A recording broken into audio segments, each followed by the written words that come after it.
And we're live. Hello to all my BC WrestlePod nerds out there. And welcome to another rendition of NXTilosos, your NXT review show here at BC WrestlePod. I am one of your hosts, Mikey, and in joining me this evening, returning, it has been a hot minute since we've had him back here, is Mr. Will himself. I have missed you, my friend, and boy, there's a lot to catch you up on for NXT. There really is. I didn't know what was going on. You're just like, okay. But I'm super excited. It is going to be us two this evening. We may or may not have our third co-host, Mr. Macho Rodriguez, be joining us. But until then, we will be the two of us holding the fort down. So we are here to review the Tuesday, June 17th episode of NXT. So we're going to go through the show. I'm also going to give this as an opportunity to catch Will up on the goings that have been NXT. I want to say probably since Battleground over Memorial Day weekend is really the last time we had you for NXT. So a lot has went down in the last 2-3 weeks because there's also a lot of crossover what's been going down on TNA because of this arrangement that we have between NXT and TNA. So before we get into all of that, though, if you are new to BC WrestlePod, thank you for being here, whether it was the algorithm, word of mouth, or, you just happened to randomly find us here. I'm super happy that you are here. We do a lot of wrestling reviews. We review all the major TV weeklies as well as the pay-per-views and special events for all of the US-based promotions and for pretty much a good chunk of the internationals too. But if you cannot commit to watching a full-length review, that is okay. You can follow us on the socials at BC WrestlePod, where we pretty much have report cards for said weekly shows and special shows and pay-per-views and special events. So you can read our thoughts about everything that went down. Also, you can also check out our out-of-context clips, which summarize all the major talking points that we have for our shows. Yeah. On top of that, we have some merchandise available, so you can find that at fourthwall.com/BC WrestlePod. We have all review merch for all the review teams, both the US promotions and the international promotions. We also have our Hot Boys Summer Collection, which is our fun summer collection of our favorite little luchador mascot, just enjoying himself on the beach. But we also have two special collections available. One is the Grapple with Pride collection, which is our Pride 2025. And part of the proceeds of that collection will be donated to Point of Pride, which is a charity organization that helps with trans health and gender affirming care. And then the other one we have is We Don't Tap, which is a collection to resist all the stuff that is currently happening across the nation, especially when it comes to our Latino communities. And part of the proceeds of that collection will be donated to the CIYBA, I believe. I forget the acronyms, but it is a charity organization out here in California that offers financial assistance and legal assistance for children and youth being affected by what is going on here in the States with everything that is going on. So now that I am done with that out of the way, let's just jump straight into it. We are here to do a recap of NXT. So NXT right now is running the dual marathon. So there's two paths here. They are focusing on stuff and they are laying the groundwork for Great American Bash, which is the next big pay-per-view just for NXT. But at the same time, we are also building up towards some of possibly however many matches we get. NXT will have some representation at the Evolution pay-per-view, which is the all-women's pay-per-view coming up in a couple weeks too. So NXT is pulling double duty, building those storylines out. So we're going to go through the show like we normally do. We're going to, talk about the matches. We're going to talk about some segments, and then, we'll just see how it goes from here. So we're going to jump straight into what kicked off the show, which was our first Evolution Eliminator match. So there are 4 of these. So the women definitely took center stage this episode of NXT because they had the most ring time and basically took up the most time on NXT, which I loved. And we would see the 4 eliminator matches happening this episode with the Fatal 4-Way coming next week. to determine who's going on to face, yes, you heard correctly, Will, your NXT Women's Champion, JCJ, which was, trust me, it was a shock for us all a couple weeks ago. But we kick things off with our first eliminator match, which was Thea Hale versus Miss Jada Parker. This match ruled. I'm not even gonna lie. I'm gonna say that for all of our women's eliminator matches, but this one was great.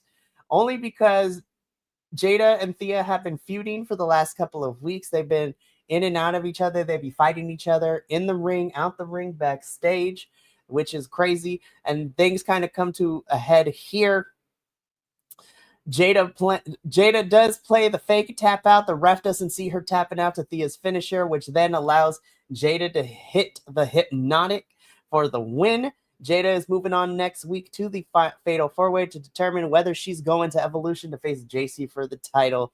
Will, this was our first matchup to kick off NXT this week. What did you think of our first eliminator match between Thea and Jada? I thought it was great. It was fantastic. I don't hate the outcome, but I kind of do. It's just like, I love this new Thea. I'm freaking loving her, by the way. And I just wanted to see Thea win. I did. I'm not gonna lie. I just wanted, and I love Jada Parker too. So that's why I'm not angry or upset that she won. I hate how she won. I thought that was kind of cheap. I thought it was a cheap thing, but because the thing about this match is I felt that this match could have gone without any shenanigans, because it was so good and they were holding their own. Each of them, there were several moments where you're like, oh, so-and-so's going to win, or oh, so-and-so's going to win, or they almost, And I thought it was cheap that they did it to shenanigans. I mean, unless there's a bigger thing in play here that I am just not aware of, I didn't care for that aspect of it. I would be fine if Jada Parker won legitimately, like she won one. I just thought it was a little bit of a disservice to the women. I really do. I know, and I really hate when they do that to the women's matches. Like what? They can't win on their own without, that just bugs me. It just bugged me wrong. But other than that, I love the match. I thought they were both fantastic, and it was so great to watch. And like I said, I love this new Thea. I mean, man, she's just vicious in the ring, especially when it comes with Jada Parker, which I think is hilarious. I kind of like that Jada's bringing out this more intense side to Thea, because you kind of have to, given Jada's whole presentation and her character, which is fun. So again, Jada's moving on to the Fatal 4-Way next week. She is the first to claim her spot this evening. I do agree. I kind of wish it was a clean finish for Jada to win here, but I think because of how it ended, not to bury the lead, but seeing who the four end up being in that Fatal 4-Way, I love Jada, but I don't think she's moving on to Evolution to fight JC for the title. And I honestly I really hope NXT gives Thea and Jada a match at Great American Bash, because I think these two definitely need to have some sort of crazy match with all of this going down. But this is what kicked off the show. I really like this match. Thea and Jada can fight forever for all I care, and I would eat it up. But I do agree with my co-host, Will, here, that I feel that it was weird to have Jada tap out, ref not seen, and then pick up the victory here. So I'm like, okay. But, if this, what I'm hoping is that this spot leads to them continuing to feud, because NXT, I love y'all, but sometimes you do this where something happens and then we kind of just drop it. And then we don't get to revisit it. And I'm like, oh, okay.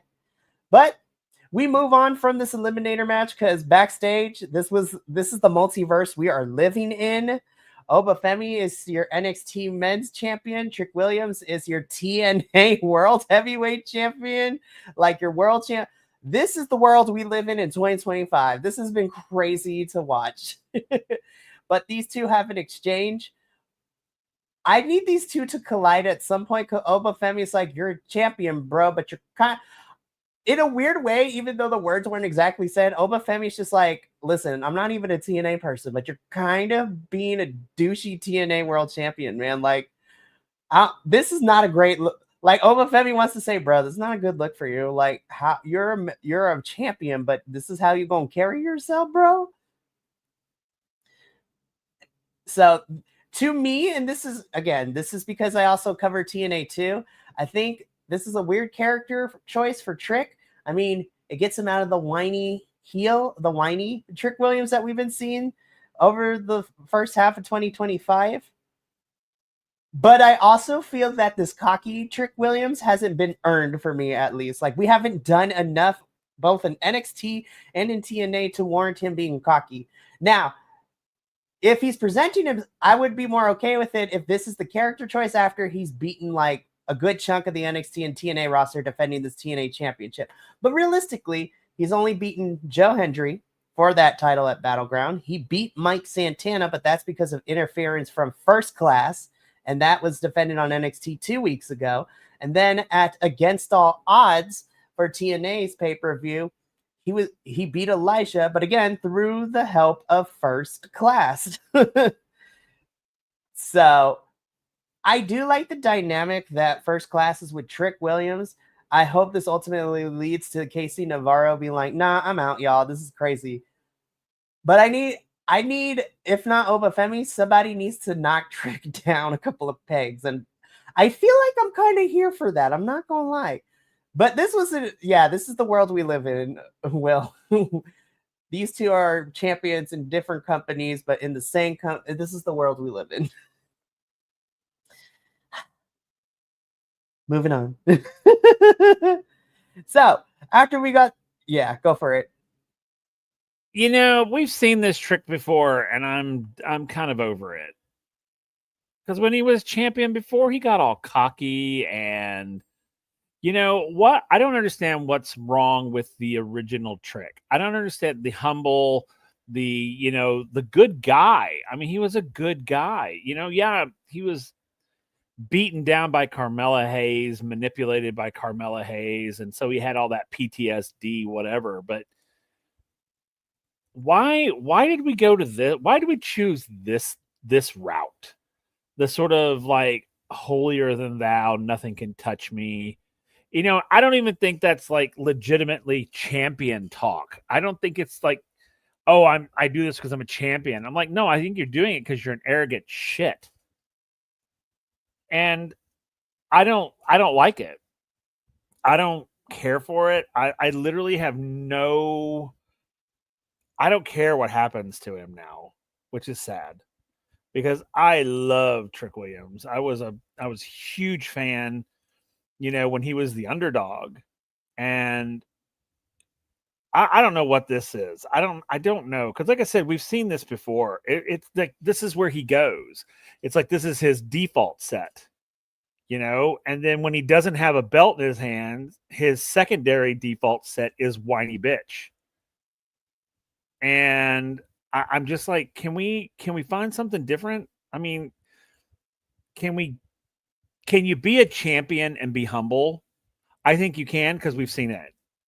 I think a humble champion who isn't afraid to like stand up and, hey, I'm good at what I do. I can take you if we need to, have that sort of talk confidently and not arrogantly.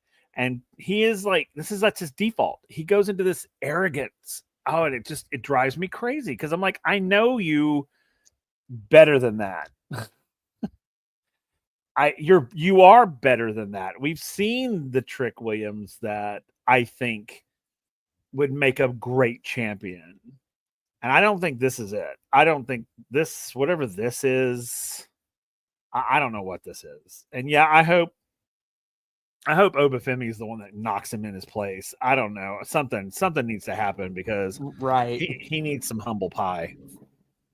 So I'm still hoping that Mike is the person that will take this title off of Trick, hopefully at Slammiversary. I mean, because Slammiversary is in New York, which is Mike Santana's home turf.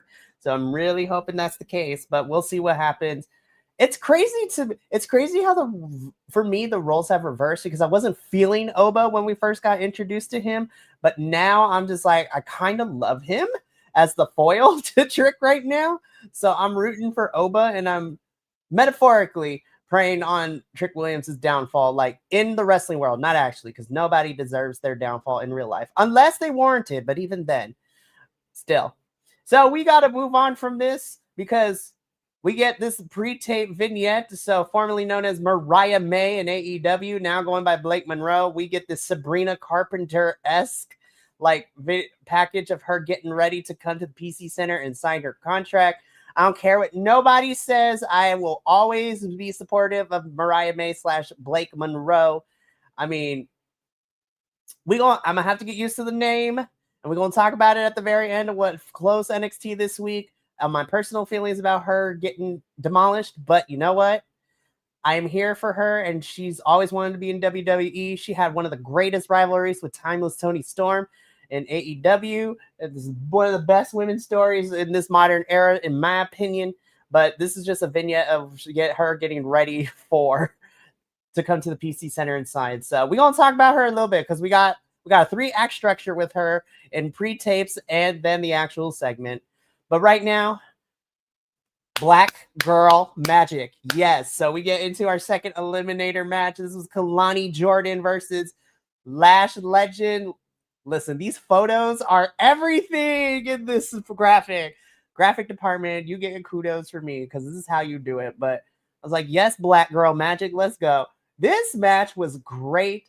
Kalani does amazing, but to me, the standout, of course, was Lash. I'm just like, now because the biggest question mark that we had is how's she gonna be on her own? You know, Metaphor's no longer a thing. Her tag team partner Jakar got released in those batch of releases a month and a half ago. So did Ora Mensa. There's no more Metaphor. So how would Lash fare on her own? I'm ready for a singles push for Lash. I'm not even gonna lie. Make this girl either North American champion or down the line put the NXT Women's Championship on her because I am ready for a Lash Legend title run. Yes, ma'am. This match ruled. Like, Will, what are your thoughts on this match? Oh, this was great. I mean, when I saw that these two were going to go against each other, I was super thrilled because I love both of these women. You know, Kalani's my girl, and I've been wanting her to like advance so hard.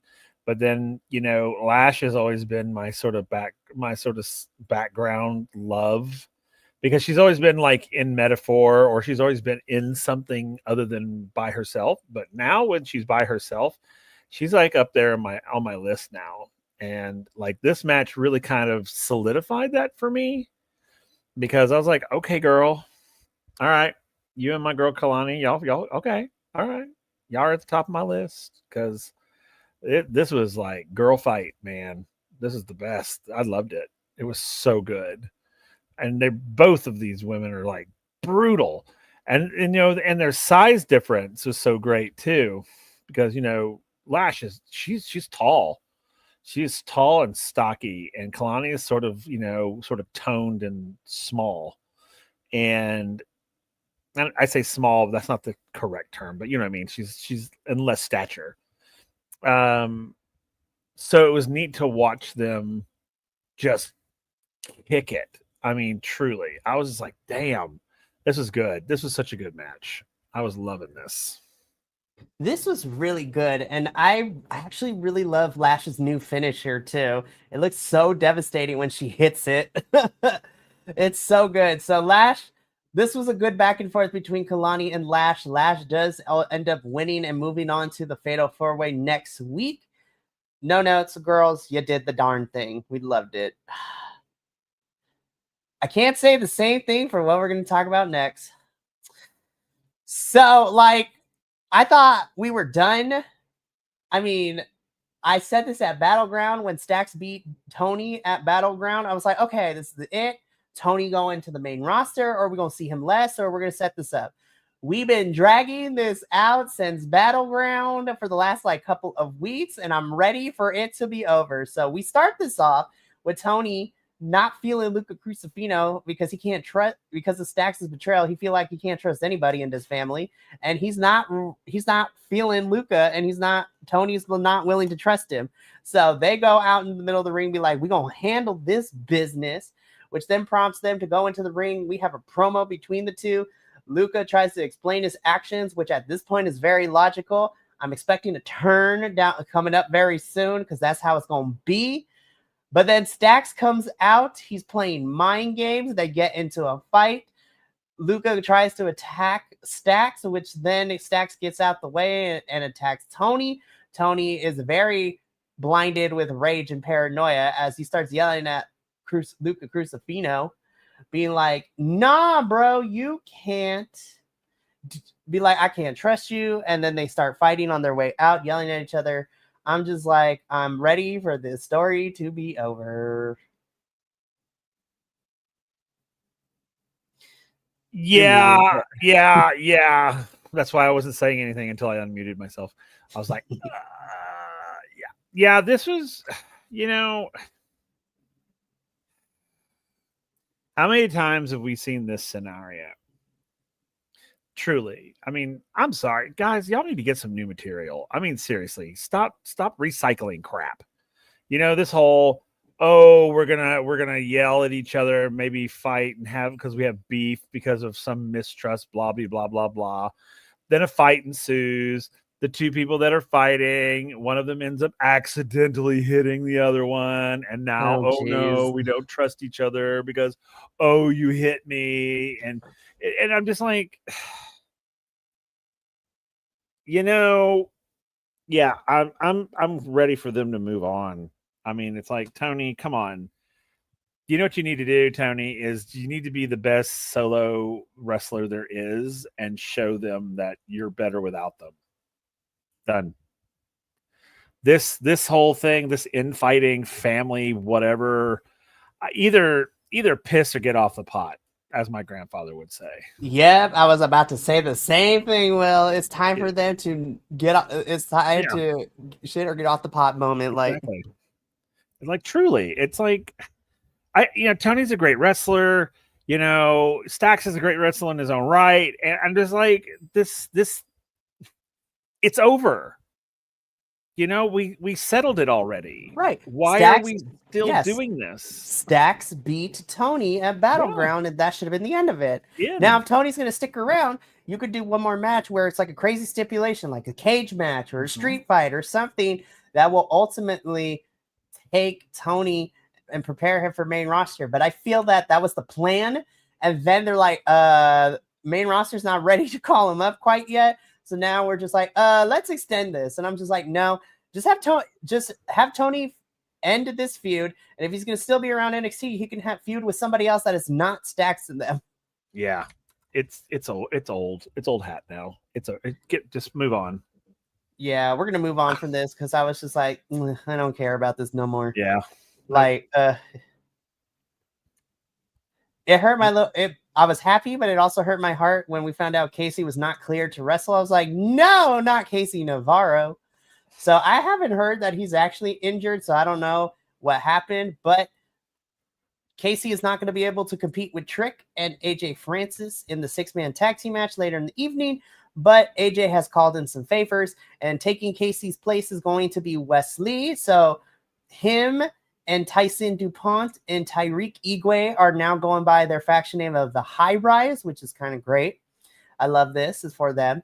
So Wes is going to be in here, and I was just like, I'm sad that Casey's not going to be participating, but you called in a really good replacement in Wes because we know Wes going to ball out. Oh, so, yeah. I feel dirty watching Trick, AJ, and Casey interact. I was like, ew, they're so smarmy. But that means they're doing their job. They're doing their job. Yeah. I was like, I hate you, but I'm here for it. Yeah. So Wes is going to be stepping in for Casey later in the evening in the match. We get part 2 with Blake Monroe walking through the parking lot elegantly. Yeah, I know. I was like, wow, you go, girl. I love you. Blake Monroe, Mariah May, whatever you want to call her. I love her. And then we get the red carpet. I was like, can we get this all the time now? Is there a red carpet in NXT? Because I need that every single week. Seriously. I would be so down. I really hope, like, people who go watch the NXT tapings, like, there's a red carpet where they could take pictures and all that. That would be awesome. I would love that more than anything. But, yeah, so that's the second app. Blake Monroe walking through the parking lot and going on the red carpet. We love to see it. Mm-hmm. Okay. On paper, last week when I talked about this, I was like, I'm not really excited about this match. By the end of it, I was like, my God, I actually really like this match. I did too. This was such a good match. So we get the 6-man tag team match, which is a mix of our NXT and TNA stars. So you have Trick Williams, our TNA World Champion, teaming up with AJ Francis, and replacing Casey Navarro is Wesley. And then on the other side, you have TNA's Elijah teaming up with Josh Briggs. And we talked about this. We were so happy he returned at Battleground. It did not return to Japan quite yet. And Yoshiki Inamura. Inamura, again, was my standout here. But can I talk about Josh and Inamura? I was like, this is the tag team I was waiting to see. Where has this been? Yeah, they're great. They were great. I was like, Josh, I am now in love with you. We are finally putting you in the proper tag team.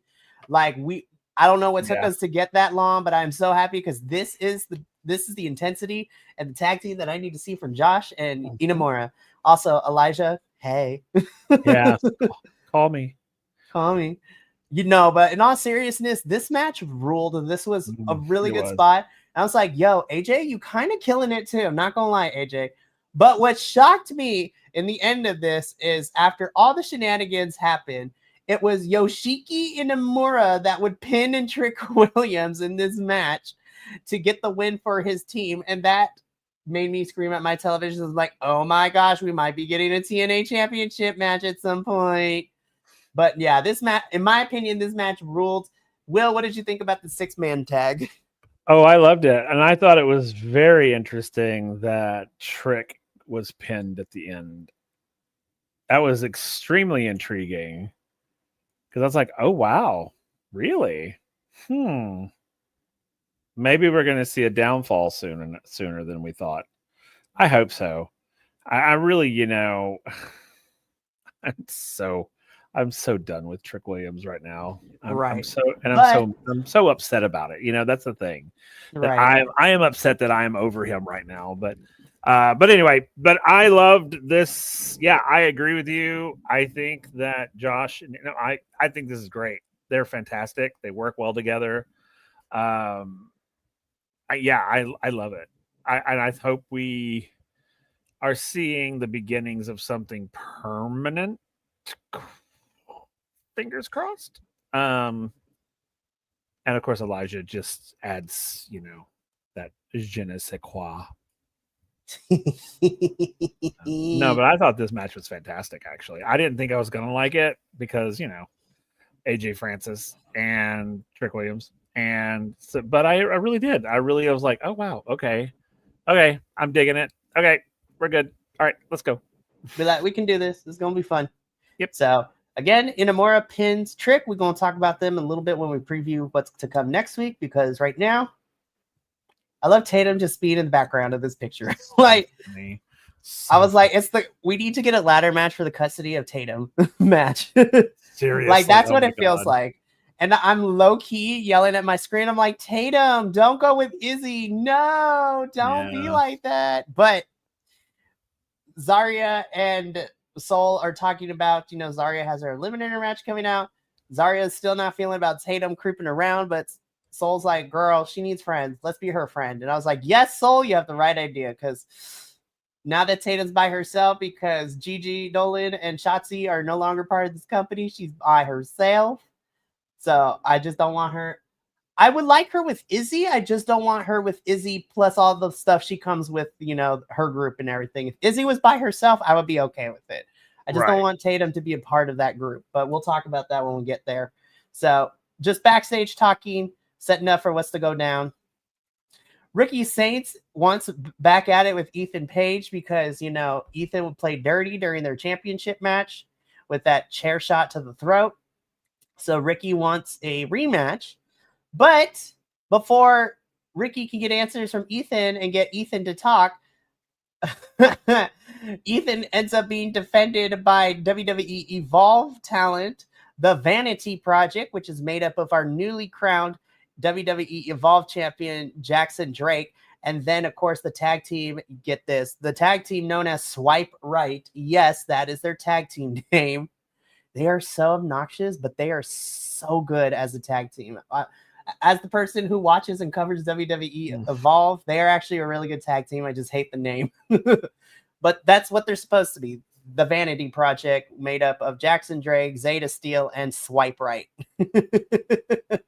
So they protect Ethan, which then prompts Ashanti the Adonis to step up to Ricky. And Ricky's like, you know what? Ethan and I still got some business, but if you want some, come get some and I'll fight you too, Ashanti. So this is going to set something up between these two. So I'm like, okay. I will not be surprised if we get Ethan and Ricky one more time at Great American Bash. So we shall see what happens with all that. Izzy, my girl, when you don't have the Goon Squad out with you, this is what I want to see because you are actually really good in the ring. But we get our third eliminator match. This was one of the shorter ones. Izzy Dame versus Zarya with Sol Ruka and Tatum at ringside. This is a shorter match, but I thought this was pretty good. Zarya, of course, being the powerhouse in this match, but it's because of Tatum scaring Sol Ruka with her appearance that causes the distraction for Zarya, which would allow Izzy to pick up the win here. Again, we have shenanigans go down in this match with mild distractions. So I'm like, not Zarya being distracted. I mean, listen, I love the lesbians protecting each other, but but I'm still like, girl, you got a match to win. We can't be doing this. All right. But again, Izzy pulls out the win here. She moves on to the Fatal 4-Way on Tuesday. Will, do you have any thoughts about Zarya versus Izzy? No, not really. I mean, it was good. It was a good match. I was loving Tatum with her doll on the sidelines, though. Cracking me up. You know, I guess this is my one critique.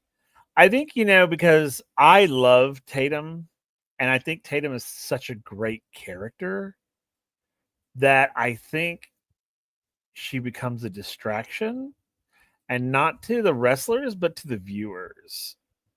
Because I was trying to figure out what she was up to the whole time. And it kind of pulled me out of the match a couple of times, so I had to kind of rewind and watch again. So and that's a testament because it's a great character. So but I think they have to be careful with things like that because especially with a very unique character like Tatum, because it could become super distracting, which to me it did, because it took me out, and I was like trying to see what she was doing over there, because there's a couple of moments where she was doing some weird stuff, and I was like, what is she doing? What's she up to? Is she about to throw some voodoo up on this, or some pig's blood or something? I don't know, but something was about to happen. But that was the only critique I had. I actually really enjoyed this match. I thought these two women like tore it up. At least I think they did. I 100% agree. So again, Izzy's moving on to the Fatal 4-Way on Tuesday, which then leads us into our final eliminator match of the evening, which was, listen, I loved everything we got. For me personally, this was my favorite. Jordynne Grace versus Lola Vice. And I think that's because I love me, Jordynne. Love her. So I will forever stand Jordynne Grace forever and a day. But I think this is also a really good spot for Lola because she's been kind of like floating around the NXT women's division for a little bit, but she is capitalizing on her momentum, being able to team up with Stephanie Vaquer at Worlds Collide 2 weeks ago, which was a great show. Watching her and Stephanie team up live and in person was fantastic because I got to go to Worlds Collide and Money in the Bank, which was a lot of fun. Lola looked really good here. Jordynne Grace, I already knew she was going to be great, but for me, Lola definitely, I think Lola's ready to get into at least that Women's North American Championship picture. I think she's ready for that. But this was a great one because Lola Jordan, again, she is the muscle mommy of NXT right now. So her and her workout videos and everything is great, but she had to figure out a way to be able to use that power against Lola, who was coming in fast with her martial arts training and doing the kicks and the strikes and everything, which was great to watch. Of course, I know NXT doesn't call it, but the Juggernaut driver is what seals Lola's fate. But this was a good back and forth. And for me personally, of the 4 eliminator matches, I really enjoyed this one. But Will, what did you think of Jordynne versus Lola? I love Jordynne Grace. So I was just like, okay, there's no way Jordan Grace is not walking out of here. There's no way. She's not going to be in that fatal 4-way. There's no way.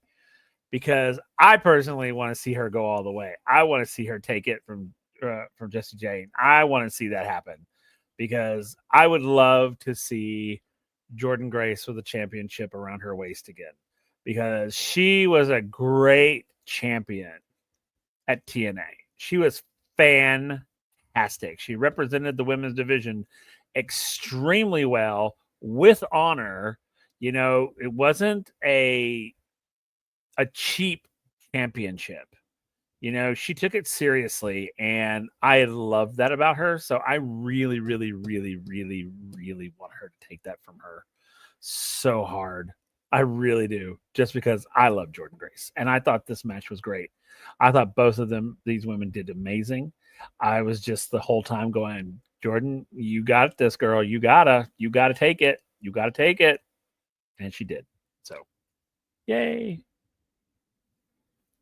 Yeah, so Jordan moves on to the Fatal 4-Way. We're going to talk about, you know, who she's going up against next week. But right now, we get a continuation. You know, Zaria's not happy that Tatum was out there and kind of cost her. Soul's like, easy, girl. It was a simple mistake. We still going to befriend her. And then Izzy's out here still playing mind games, being like, Tatum, they're not your real friends. If they were, they wouldn't be so mad at you. They would let you be in their social media TikTok videos, but they're not, girl. Be like, if I were your friend, I would let you, and then just walks away. I'm like, again, if Izzy wasn't with the Colleen, I would be here with Tatum and Izzy. I think that'd be a fun tag team. But because Izzy is with Shawn Spears and the Colleen and all that, I don't want Tatum in that group. Literally, Izzy and Soul and Zarya are fighting for the custody of Miss Tatum Top Paxley right here. Like, what I would love is that these two are fighting for her, and then she like decides to be like, you know what?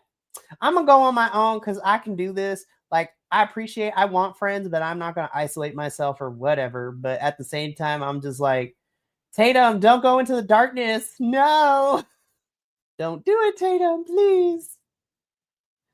So I'm so worried that Tatum's gonna be part of the Colleen. I don't want that for her. I don't want that for her at all. I really don't. So I really wish they would go away. Yeah. And then, of course, we are continuing to see that Soul and Zarya have different methodologies of how to deal with the situation. So we're also growing that tension as well. So this is going to be an interesting story. Hopefully Tatum does not go to the Colleen. We had a preview of things that happen next week. So we are getting our Fatal 4-Way to see who goes to Evolution to fight JC for the NXT Women's Championship. So there's going to be Izzy Dame versus Jada Parker versus Lash Legend versus Jordan Grace. I'm so ready for Lash and Jordan to fight each other, not gonna lie. Like, those two girls, I'm ready for those two to fight. We're also getting an NXT Heritage Cup match after, you know, a video package for Noam Dar and a backstage segment with Ava and Tony and Luca Crucifino, that because Stax was able to be a former champion a couple weeks ago, he gets this match for the Heritage Cup against Noam Dar. So I'm happy to see Noam come back into the ring. I have missed him in the ring. It's been a while. Last time we saw him is when he fought Lexus King and Charlie Dempsey and all that stuff. So happy to see he's here. But then, after a little bit of a bromance and a pep talk from each other, Inamura, while getting the victory, wants Josh to become TNA World Champion. And then Inamura will work his way to become NXT Champion. So we are getting a TNA World Championship match next Tuesday. Trick Williams versus Josh Briggs. I don't think Trick's losing, but I'm intrigued with this match. Me too. So I'm excited. These three matches look to be a lot of fun for next week. I'm very thrilled that Noam Dar is back. Mm-hmm. I love Noam. We have missed him so much. I'm glad he's back. So let's get into it, because we closed off the show with our main segment, which was the NXT contract signing for Miss Blake Monroe here. She comes out. Ava introduces her. She cuts a quick promo about how she's always wanted to be here in WWE, and now that she has. And of course, she doesn't shy away from it because WWE sometimes want their wrestlers come in to not mention other companies. But at the same time, I'm just like, you cannot have Blake Monroe / Mariah May not mention her best women's feud of this modern era, in my personal opinion, between her and Timeless Tony Storm in AEW. Like, it's crazy. I'm gonna talk afterwards because they were put in the middle of the card at the pay-per-view and they got cut for time. They only got 12 minutes for their street fight match, and in those 12 minutes they made absolute cinema. But Blake cuts a promo. She's here in WWE. She's excited, so she signs her contract, and then she gets interrupted by Fatal Influence, who basically mean girl her. And I'm just like, they're mad at Ava for, the supposed special treatment of Blake Monroe. And I love this one-liner from Blake. It's like, uh-oh, I guess the rumors are true. Fatal Influence is nothing but a bunch of bitches. And then bitch slaps JC and starts fighting the girls. But the numbers game is too much, and Fatal Influence end the show by throwing Blake Monroe through the table. So now I'm just sitting here and I'm just like, I have seen some people a little perturbed that your newest signee just got thrown through the table. And I'm like, what for? I'm okay with it because this has, for me, as a character writer and a just writer in general, having Blake come in and, being excited to be here, and then ultimately have your women's champion and her goon squad, like, throw her through the table.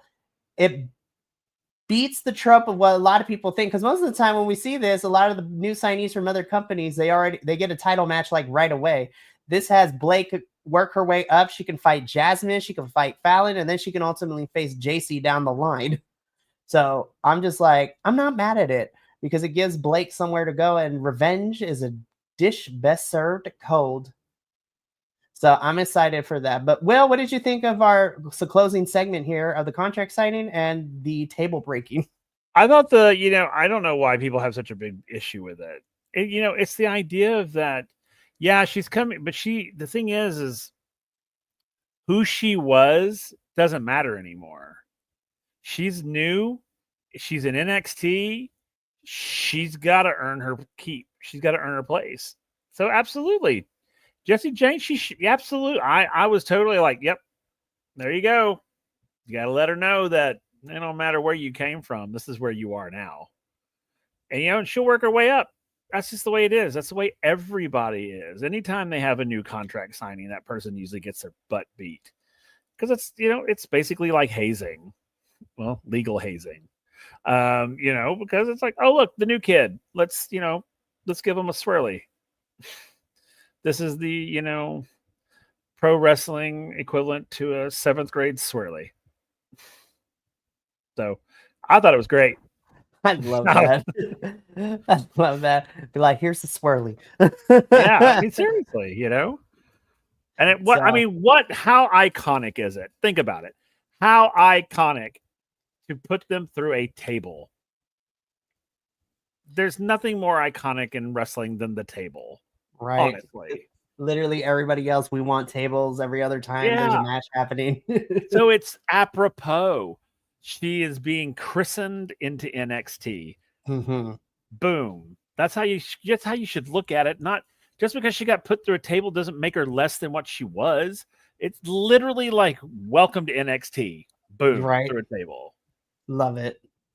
So this is what ended the show, and that brings us to the end of our NXT review. A bit of a short one this week, but again, I felt like this was a setup episode because we are setting up for possibly things to happen at the Great American Bash, but we're also working our way towards what's coming first. Well, actually, they kind of are going at the same time, which is Evolution. So next week, we get 2 championship matches. We get our number 1 contender, Fatal 4-Way, and what else ever goes down on NXT. So, Will, I'm so glad that you're back. Like, it's so nice to actually have other people to talk NXT with. And I was like, I'm not by myself talking to myself. So I'm happy that you are back. But before we sign off, we got to go through what the remainder of the week looks like for BC WrestlePod. So in about 2 hours or so, give or take, I will be back at least, and I will be joined by my masked luchador friends over at Los Lobos de la Lucha.